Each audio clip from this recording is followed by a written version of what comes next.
انسانی طبیعت کا ایک تقاضا یہ ہوتا ہے کہ وہ کسی بڑے کی نافرمانی کر بیٹھتا ہے، اور پھر اسے اگر یہ خبر ہو جائے کہ جس بڑے کی میں نے نافرمانی کی ہے وہ میری اس غلطی سے آگاہ ہو گیا ہے، تو یہ سوچ اسے ایک بڑے سخت کرب میں اور درد میں اور تکلیف میں مبتلا کر دیتی ہے کہ اب استاد صاحب کو تو پتہ چل گیا ہے کہ یہ غلطی میں نے کی ہے، والد صاحب تو آگاہ ہو گئے ہیں کہ یہ کوتاہی مجھ سے ہو گئی، فلاں بزرگ تو پوری طور پر شناسائی حاصل کر چکے ہیں کہ میں اس معاملے میں نافرمان ہو گیا ہوں۔ اب انسان ڈرتا ہے، کانپتا ہے۔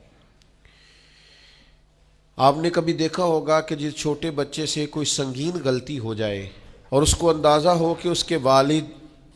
اس سے آگاہ ہو گئے ہیں تو وہ کس طرح ہانپتا ہے، کانپتا ہے، لرزتا ہے،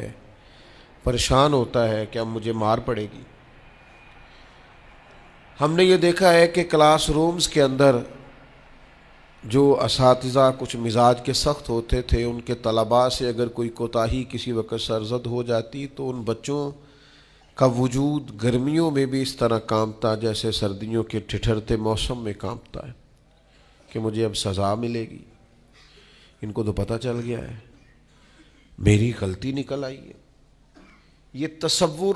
انسان کے رونگٹے کھڑے کر دیتا، لیکن اگر وہی استاد یا وہی والد آتے ہی بچے کے سر پہ دست شفقت رکھے اور کہ بیٹا کوئی بات نہیں، چھوٹوں سے غلطیاں ہو ہی جاتی ہیں، آئندہ ایسا کام نہ کرنا، اور اگر اس سے بھی زیادہ وہ تھوڑا سا آگے بڑھے اور اپنی گردن کو جھکا کے اس بچے کے سر پر ایک بوسہ دے ڈالے تو اس بچے کو یوں سکون ہوتا ہے کہ جیسے وہ سمجھتا ہے میں ہر گرداب سے نکل کے ٹھنڈک کی طرف آ گیا ہوں، بلا مثال و بلا تشبیہ۔ میرا رب قرآن مجید میں فرماتا ہے قُلْ يَا عِبَادِيَ الَّذِينَ أَسْرَفُوا عَلَىٰ أَنفُسِهِمْ، اے محبوب فرما دو اے میرے بندو جنہوں نے اپنی جانوں پر ظلم کر لیے ہیں، جنہوں نے گناہ کیے ہیں، رب کی نافرمانی کی ہے، اپنی جان کو دوزخ کا معاذ اللہ سزاوار کر لیا ہے، جنہوں نے اپنی جانوں پہ ظلم کیے ہیں، میرے ان بندوں سے فرما دیں کیا؟ لا تقنطوا من رحمت اللہ، ان سے فرما دیں کہ یہ اپنے اللہ کی رحمت سے نا امید نہ ہو۔ یہ تھی معافی، اور وہ جو میں نے کہا نا ذرا گردن جھکائے اور پھر پیشانی بھی چوم لے، بلا مثال و بلا تشبیہ آگے فرما ان اللہ یغفر الذنوب جمیعا، یہ اس ہونے والی اس موجودہ غلطی کی ہی بات نہیں، بے شک اللہ سب گناہوں کو معاف فرما دے گا۔ تو مالک یہ ایک دفعہ ہی ہوگا، یہ آج ہی رحمت آئی ہے، یہ کسی ایک مخصوص وقت، ایک مخصوص موقع یا کسی مخصوص تاریخ کے لیے ایسا ہے؟ فرمایا نہیں، انہ هو الغفور الرحیم، اللہ ہے ہی بڑا بخشنے والا اور رحمت فرمانے والا۔ یہ اس کریم کا ہمیشہ کا طریقہ ہے کہ وہ غفور بھی ہے اور وہ رحیم بھی ہے، معاف کر دیتا ہے۔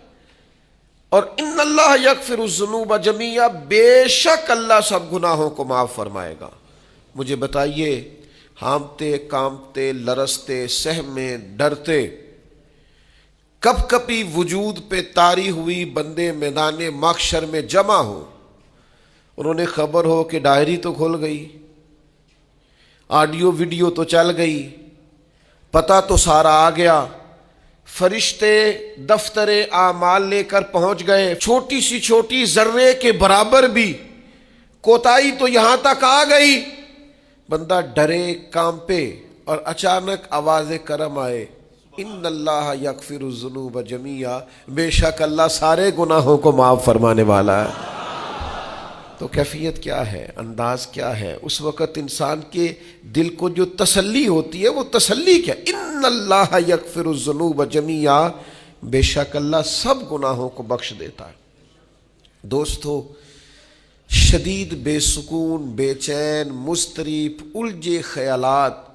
سخت بیمار، سخت کمزور، مالی مشکلات کا شکار لوگ، جسمانی بیماریوں سے لڑنے والے لوگ، اور رشتہ داروں اور احباب اور ان کی بے وفائیوں کا شکوہ کرنے والے لوگ، اگر ان ساری تکلیفوں سے نکلنا چاہیں تو حل ایک ہی ہے، ادھر ادھر نہ دیکھیں، اپنے رب کی رحمت کی طرف دیکھیں، اپنے کریم مالک کے کرم پر توجہ کریں۔